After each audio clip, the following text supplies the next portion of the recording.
여호수아 전체 구절을 다시 한 번 더 살펴볼 수 있기를 원합니다. 여호수아는 크게 네 부분으로 이루어져 있습니다.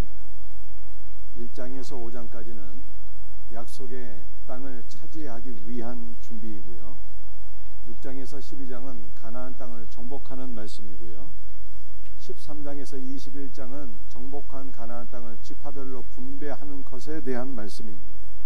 그리고 마지막 22장에서 24장은 두 지파 반과 이스라엘의 지도자들과 또 전체 백성들에게 주시는 여호수아 예수 그리스도의 말씀으로 구성되어 있습니다. 오늘 이 시간 약속의 땅 안으로 들어가기 위한 준비, 그동안 1장부터 4장까지의 내용을 살펴보았는데 다시 한 번 더 1장부터 4장까지 약속의 땅 안으로 들어가기 위한 우리의 준비가 무엇인가를 다시 리뷰하고 오늘 마지막 준비 5장에 관한 말씀을 살펴볼 수 있도록 하겠습니다. 여호수아 1장 2절 말씀 한번 읽어보겠습니다. 내 종 모세가 죽었으니 이제 너는 이 모든 백성과 더불어 일어나 이 요단을 건너 내가 그들 곧 이스라엘 자손에게 주는 그 땅으로 가라. 이 말씀 여호와께서 여호수아에게 하신 말씀이죠. 여호수아는 우리 주 예수 그리스도를 가리키는 것입니다. 구약의 여호수아를 신약으로 바꾸게 되면 예수가 되는 것입니다. 너는 이 모든 백성과 더불어 일어나라 라고 말씀하셨습니다. 일어나라고 하는 단어가 부활을 의미하는 단어입니다. 그러므로 우리는 예수 그리스도와 함께 그분의 죽으심과 부활에 동참해서 부활 생명을 얻게 되었다는 것입니다. 예수님은 우리를 부활 생명 안으로 이끌어 주시고 또 우리와 함께 그 땅으로 인도해 주시는 분인 것을 성경이 말씀하고 있는 것입니다. 여러분들 그 땅, 가나안 땅 안으로 들어가는 것, 하나님 나라 안으로 들어가는 것은 우리의 의지나 노력으로 되는 것이 아니라 선한 목자 되시는 우리 예수님께서 우리에게 부활 생명을 주시며 우리를 그 땅 안으로 이끌어 주신다라고 하는 것을 말씀하고 있는 것입니다. 그러므로 우리는 이 약속의 말씀을 신뢰하고 의지하게 될 때 예수 그리스도 안에서 그 땅 젖과 꿀이 흐르는 새 땅 안으로 하나님 나라 안으로 들어가서 그리스도의 모든 풍성을 누리며 거룩한 새 예루살렘으로 지어지게 될 것을 믿으시기를 바랍니다. 여러분, 우리가 그 땅 안으로 들어가기 위한 준비가 있다면 어떤 준비가 있을까요? 여호수아 1장 8절 말씀입니다. 함께 말씀을 같이 읽도록 합니다. 이 율법책을 내 입에서 떠나지 말게 하며 주야로 그것을 묵상하여 그 안에 기록된 대로 다 지켜 행하라. 그리하면 내 길이 평탄하게 될 것이며 내가 형통하리라. 하나님의 말씀을 우리의 입에서 떠나지 말게 하며 그 말씀을 주야로 묵상하는 것이 우리가 약속의 땅 안으로 들어가기 위한 준비다라고 말씀하고 있는 것입니다. 여러분, 묵상이라는 게 무엇일까요? 묵상은 말씀을 되새김질한다라고 하는 뜻입니다. 늘 반복해서 말씀을 되새김질하는 것이 묵상입니다. 말씀을 묵상하게 되면 그 말씀이 우리의 심령에 간직되는 것입니다. 여러분도 오늘 본문 말씀을 보게 되면 주야로 그것을 묵상하여 그 가운데 기록된 대로 다 지키라고 말씀하셨잖아요. 지킨다라고 하는 것이 우리의 어떤 행동, 순종을 의미하는 것이 아니라 주님의 말씀을 우리의 심령에 간직하고 보존하라라고 하는 뜻이에요. 우리는 어떻게 주님의 말씀을 우리의 심령에 보존할 수 있을까요? 그 비결은 묵상이 있습니다. 날마다 말씀을 되풀이해서 되새김질하게 될 때 주님의 말씀이 우리의 심령에 새겨지고 영원토록 간직될 것을 믿으시길 바랍니다. 여러분들 말씀을 묵상하는 가장 좋은 비결은 무엇일까요? 퀴티 노트를 활용하는 것도 좋지만 기도하는 것입니다. 한 주간 들은 말씀을 기도 시간에 되풀이하면서 반복하는 것, 되새김질하는 것. 주님의 말씀을 되새김질할 때 생명의 말씀이 성령의 역사로 말미암아 우리의 심령에 새겨지게 되고 우리는 일평생 그 말씀을 간직하게 되는 것입니다. 그러면 주님의 말씀이 우리 안에서 막 살아 역사하여서 우리의 생각을 지배하고 삶을 지배하고 우리를 하여금 하나님의 말씀대로 행하게 하실 것을 믿으시길 바랍니다. 주님의 말씀을 묵상하는 것이 약속의 땅 안으로 들어가게 되는 준비사항이다. 성경은 이렇게 우리에게 말씀하고 있습니다. 두 번째로 2장에서 우리는 약속의 땅 안으로 들어가는 준비가 무엇인가를 다시 살펴볼 수 있기를 원합니다. 2장 18절 말씀 함께 읽습니다. 우리가 이 땅에 들어올 때에 우리를 달아내린 창문에 이 붉은 줄을 메고 내 부모와 형제와 내 아버지의 가족을 다 내 집에 모으라. 약속의 땅 안으로 들어갈 수 있는 비결은요, 붉은 줄이 맨 내 집에 부모 형제와 이웃을 다 불러 모으라 라고 말씀하신 것입니다. 여러분도 붉은 줄은 예수 그리스도의 흘러넘치는 보혈을 가리키는 것입니다. 주님의 보혈이 흐르는 집이 어디입니까? 교회잖아요. 그러므로 약속의 땅 안으로 들어갈 수 있는 우리가 가장 중요한 준비가 하나 있다면 그것은 주님의 보혈이 흐르는 주님의 집, 교회 안으로 우리의 부모, 형제, 이웃들을 불러 모으는 것입니다. 교회는 주님의 보혈이 흐르는 것이요, 교회는 생명의 집이며 교회는 구원의 방주인 것입니다. 교회 안으로 들어오게 될 때 하나님께서 약속하신 새 땅 안으로 들어가서 그리스도의 모든 풍성을 누리게 될 것을 믿으시기를 바랍니다. 여러분들, 우리가 부모, 형제, 이웃을 언제 불러 모으면 좋을까요? 생명샘 축제 4월 27일이 초청주일입니다. 우리가 이 날을 사모하며 이 날을 위해서 기도하고 우리의 이웃들을 주님의 보혈이 흐르는 교회 안으로 인도해서 그리스도의 풍성한 은혜를 누릴 수 있는 복된 은혜가 있기를 주 예수의 이름으로 축복합니다. 우리 여러분들 3장에는 약속의 땅 안으로 들어가기 위한 준비가 무엇이 있겠습니까? 3장 3절 말씀 같이 한번 읽어보겠습니다. 백성에게 명령하여 이르되 너희는 레위 사람 제사장들이 너희 하나님 여호와의 언약궤를 보거든 너희가 있는 곳을 떠나 그 뒤를 따르라. 3장의 주제가 언약궤라고 말씀드렸습니다. 3장의 언약궤가 6번 기록되어 있어요. 언약궤는 예수님을 가리키는 것입니다. 언약궤의 뚜껑을 가리켜서 속죄소라고 하는데 이 속죄소는 하나님께서 임재하셔서 우리의 모든 죄를 용서해 주시는 은혜의 보좌를 가리키는 것입니다. 그런데 이 언약궤의 뚜껑인 은혜의 보좌를 사도 바울은 로마서 3장에서 예수 그리스도라고 해석을 했습니다. 그러므로 우리는 예수 그리스도를 속죄소, 우리의 모든 죄를 용서해 주시는 은혜의 보좌로 누리게 되는 것입니다. 여러분들, 언약궤 안에는 3가지 성물이 들어있다고 말씀을 드렸습니다. 만나를 담은 금 항아리가 있고요, 아론의 쌍난 지팡이가 있고 계명을 새긴 2개의 돌판이 들어 있었습니다. 만나는 하늘의 양식 아닙니까? 만나는 우리에게 하늘의 생명을 공급해 주시는 꿀보다 더 단 생명의 말씀을 가리키는 것입니다.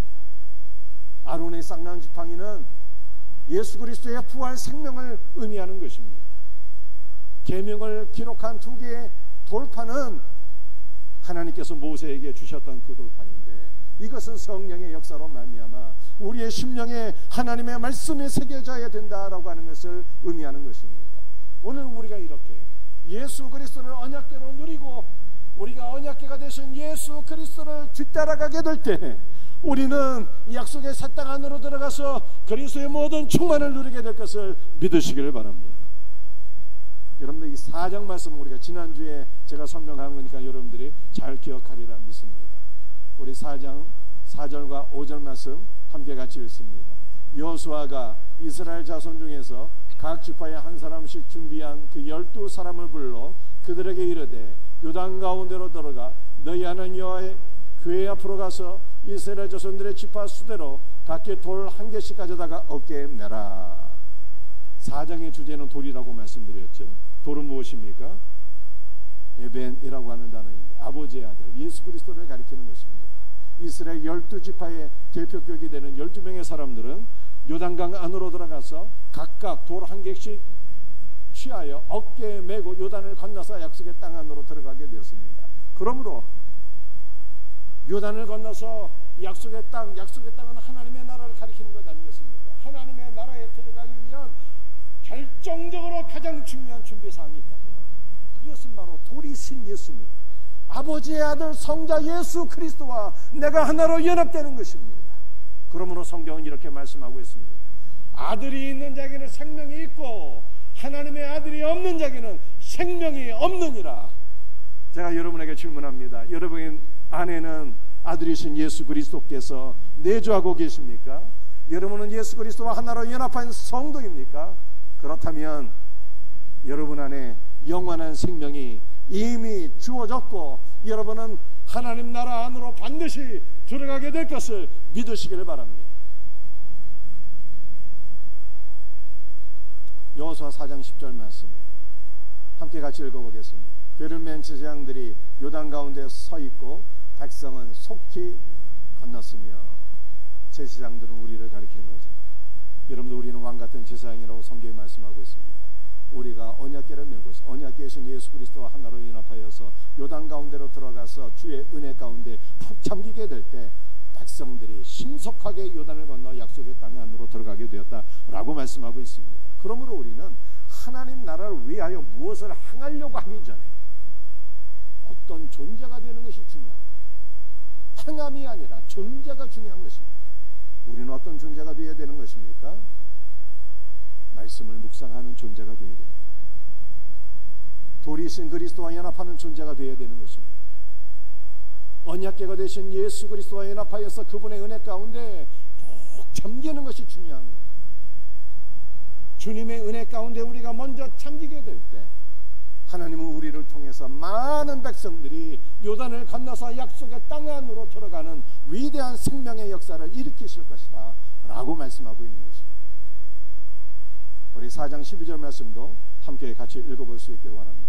루벤 자손과 갓 자손과 므낫세의 반지파는 모세가 그들에게 이런 것 같이 무장하고 이스라엘 자손들보다 앞서 건너갔으니, 두 지파 반은 무장하고 이스라엘 백성들보다 먼저 요단을 건너서 약속의 땅 안으로 들어갔다라고 하는 말씀입니다.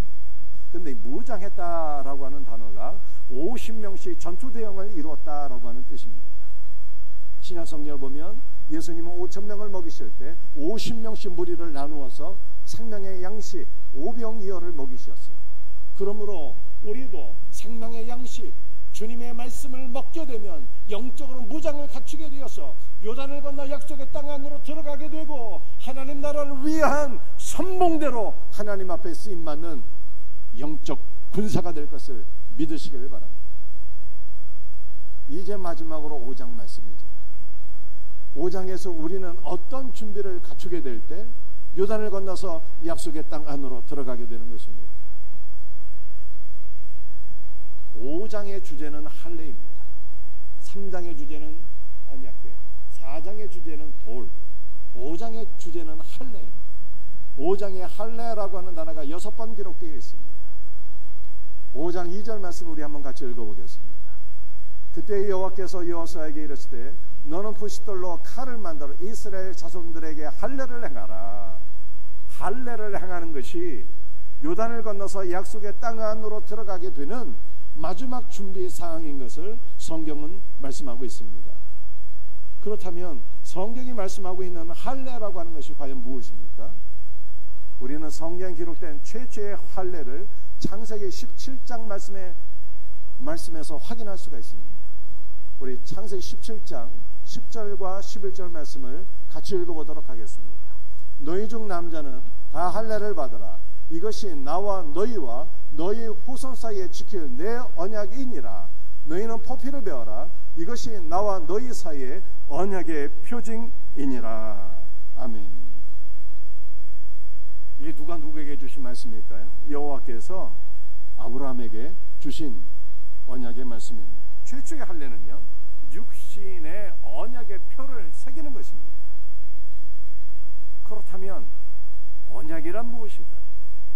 하나님께서 아브라함에게 언약을 주셨는데 너와 너의 후손은 나의 백성이 될 것이고 나는 너희의 하나님이 될 것이고 나는 너희에게 약속한 땅을 영원한 기업으로 주리라. 이것을 언약하십니다. 그러므로 아브라함과 그의 후손들은 육신의 언약 백성이라고 하는 표를 새겨서 그 표를 볼 때마다, 그 표는 할례 아닙니까? 육신의 표를 볼 때마다 나는 하나님의 백성이다. 하나님은 나의 하나님이 되시고 하나님은 우리에게 젖과 꿀이 흐르는 가나안 땅, 그 약속하신 땅을 우리에게 기업으로 주실 것이다. 이 소망을 갖고 살게 되었다는 것입니다. 여러분들, 할례는 하나님의 영원한 약속이잖아요. 언약이. 어떤 언약이라고? 하나님의 백성이, 하나님은 아브라함과 그의 후손들에게 젖과 꿀이 흐르는 땅을 그들의 기업으로 주시겠다고 하는 영원한 약속이었어요. 그런데 또 할례는 한편으로 무엇인가 하면요, 여러분들, 할례는 남성의 중요 부분의 표피를 잘라내는 것 아니겠습니까? 남성성을 제거하는 것이 할례. 할례를 받은 자들은 남성성이 제거가 되었기 때문에 이제 뭐가 될까요? 더 이상 남성이 아니라 그리스도의 신부로 세워집니다. 내가 너를 나의 신부로, 영광스럽고 아름다운 나의 신부로 세우리라 라고 말씀하신 것이 바로 할례의 핵심 영적 의미가 되겠습니다. 그런데 이 할례의 의미는 점점 더 발전하게 돼요. 어떻게 발전하게 될까요? 신명기 10장 16절 말씀을 읽어보겠습니다. 그러므로 너희는 마음의 할례를 행하고 다시는 목을 곧게 하지 말라. 창세기 17장에서는 육체의 할례를 행하게 되었는데 신명기 10장에서는 마음의 할례를 행하라고 말씀하셨어요. 원문을 보게 되면은 할례 받지 못한 마음의 할례를 행하라 이렇게 되어 있어요. 할례 받지 못한 마음이란 무엇인가요? 그것은 바로 목이 곧은 것입니다. 목이 곧다는 것은 겸손하고 순종하는 마음이 없이 늘 언제나 자기 주장만을 내세우는 영적 교만이요 높아진 마음을 가리키는 것입니다.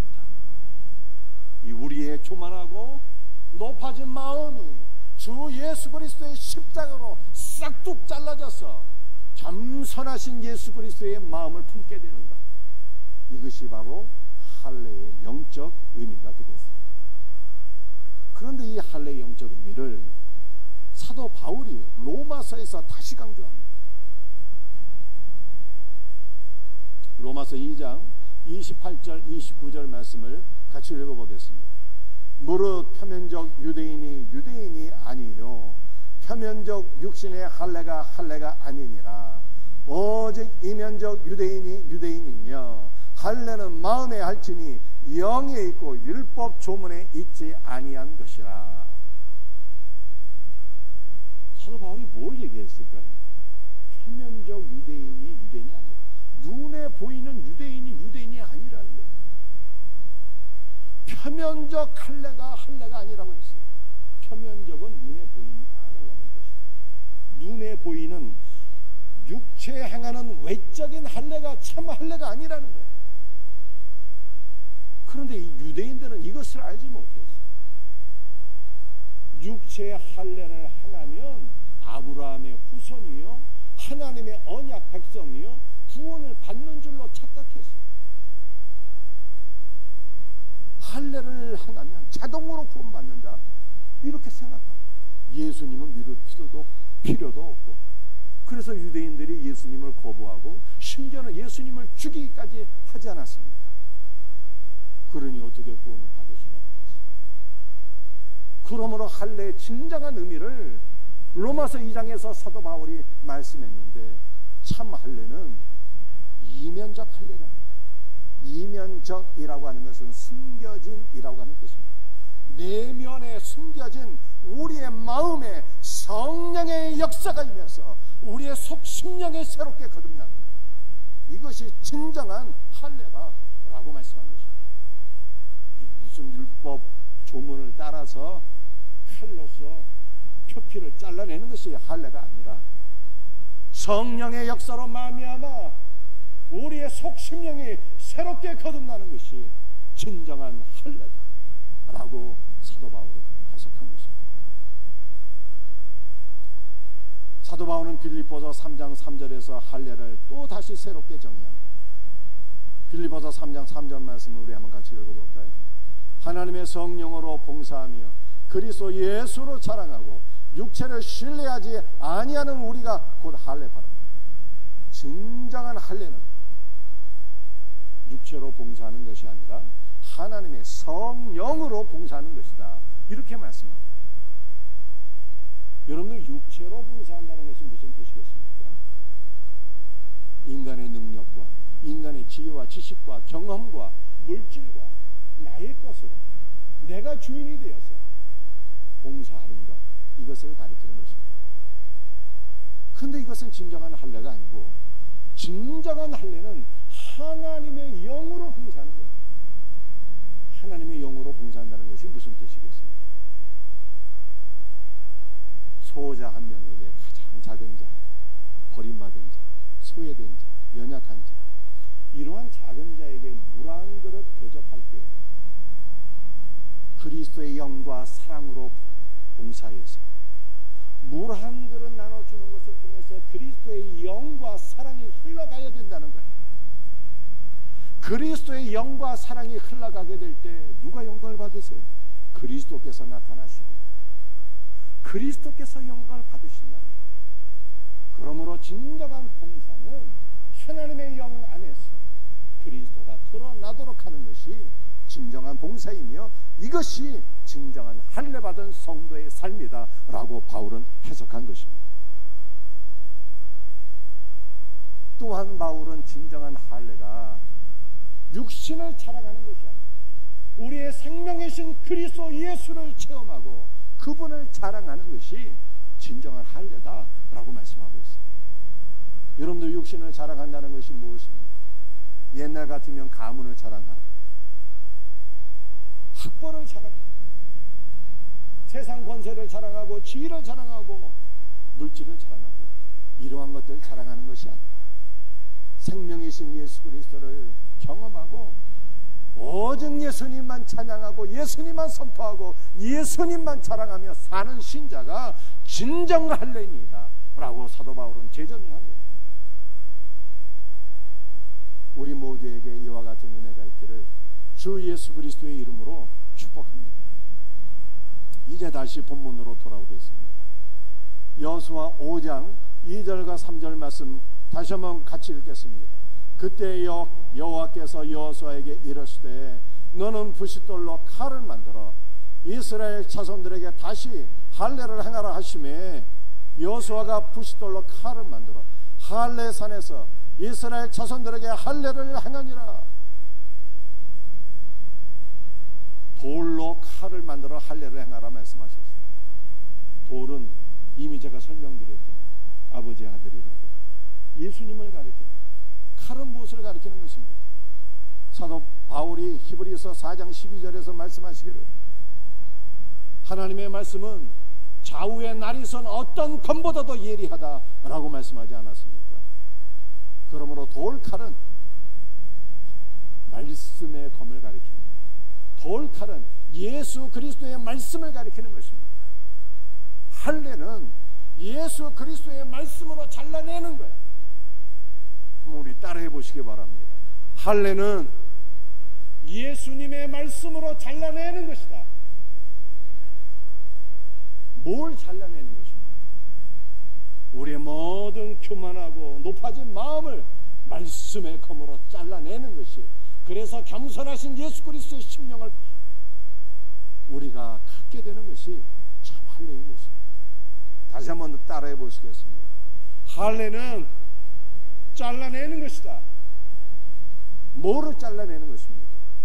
내가 의지하고 신뢰하고 자랑하는 육체에 속한 모든 것들을 말씀의 검으로 잘라내는 것이 진정한 할례예요. 내가 의지하고 자랑하는 것들이 다 잘라지게 되면 우리는 누구만 의지하게 될까요? 예수님만 의지하고 예수님만 자랑하게 되는 거예요. 이렇게 예수님만 의지하며 사는 성도가 진정 할례받은 성도라는 것입니다. 돌로 칼을 만들려고 그랬잖아요. 돌이신 예수님께서 말씀에 검이 되어서 우리의 모든 높아진 마음들, 우리 육체에 속한 모든 자라가는 것들을 다 잘라버리시기를 예수님의 이름으로 축복합니다.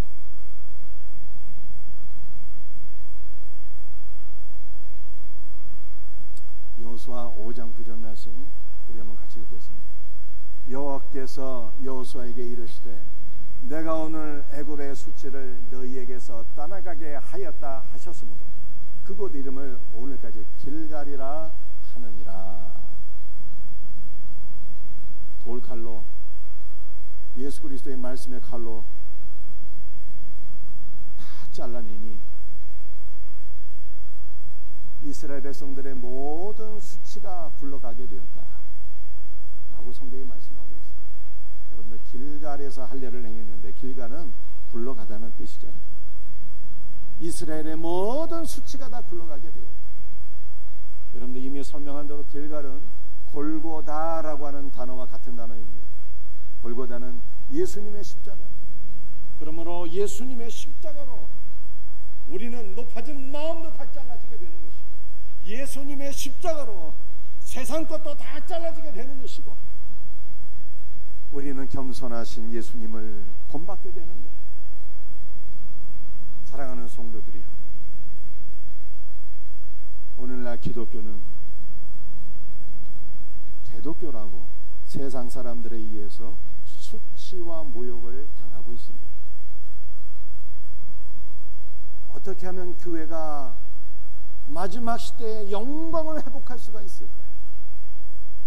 그것은 바로 십자가로 우리가 진정한 할례를 받게 될 때 우리의 교만한 마음도 잘라지고 우리가 기뻐하고 의지하고 자랑하던 모든 세상적인 것들이 잘라지게 될 때 우리의 수치는 굴러가게 되고 우리의 삶은 변화하게 되고 세상에 의해서 존경받는 목사, 존경받는 성도들, 존경받는 교회가 될 것을 믿으시길 바랍니다.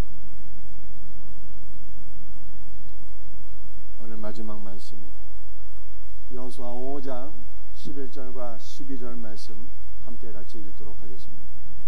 6월절 이튿날에 그 땅에 소산물을 먹되 그날에 무교병과 볶은 곡식을 먹었더라.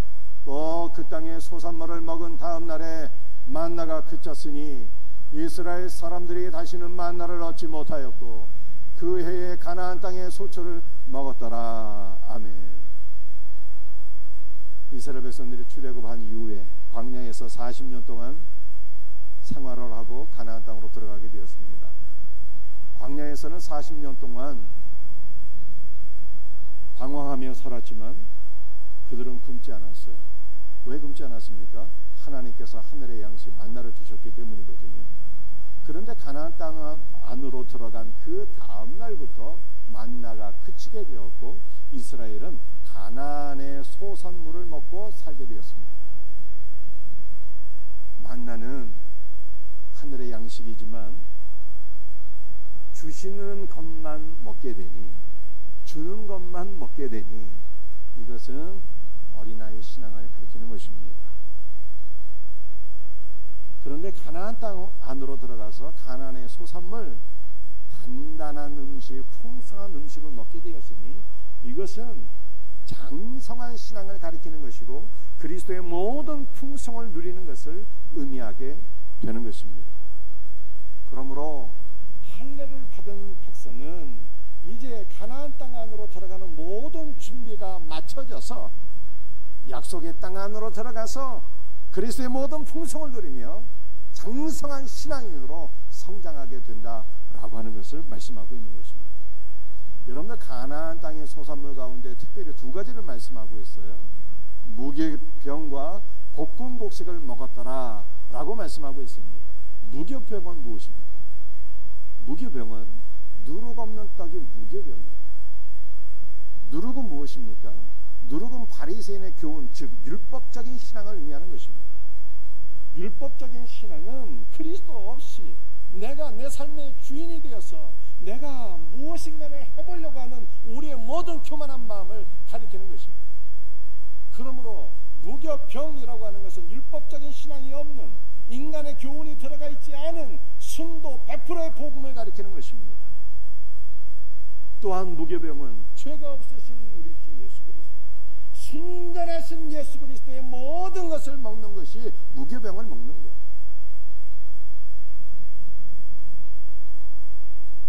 볶음곡식은 무엇입니까? 볶음곡식은 불로 이렇게 볶은 거잖아요. 볶음곡식은 성령의 불로 볶아진 하나님의 말씀을 가리키는 것입니다.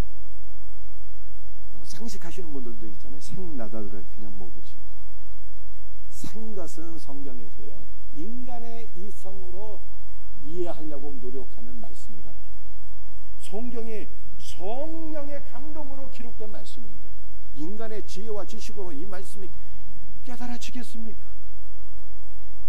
기록된 모든 말씀은 성령의 역사로 깨달아지고 믿어져야 되는 거예요. 이것이 바로 볶음곡식을 먹는 것입니다. 그러므로 우리는 주시는 것만 먹는 어린아이 신앙에서 단단한 음식도 먹는 장성한 신앙이 되어야 됩니다. 성령의 역사로 말미암아 기록된 모든 말씀이 깨달아지고 믿어지는 은혜가 있기를 주 예수의 이름으로 축복합니다. 성령의 역사로 말미암아 인간의 교훈은 전혀 들어가 있지 않은 순도 100%의 복음을 우리가 날마다 섭취해서 그리스도의 모든 풍성을 누릴 수 있는 은혜가 저와 여러분에게 있기를 예수님의 이름으로 축복합니다. 이제 말씀을 마치도록 하겠습니다. 가나안 땅 안으로 들어갈 수 있는, 약속의 땅 안으로 들어갈 수 있는 마지막 준비는 할례인 거예요. 할례는 잘라내는 것입니다. 우리의 교만도 잘라내고 육체의 자랑도 다 잘라내는 거예요. 그래 우리의 마음이 낮아지고 우리가 예수님만 신뢰하고 예수님만 의지하고 예수님만 자랑하게 될 때 우리는 약속의 땅 안으로 들어가서 장성한 신앙이 되어 그리스도의 모든 풍성을 누리게 되는 것입니다. 이 놀라운 은혜가 저와 여러분들에게 있기를 주 예수의 이름으로 축복합니다.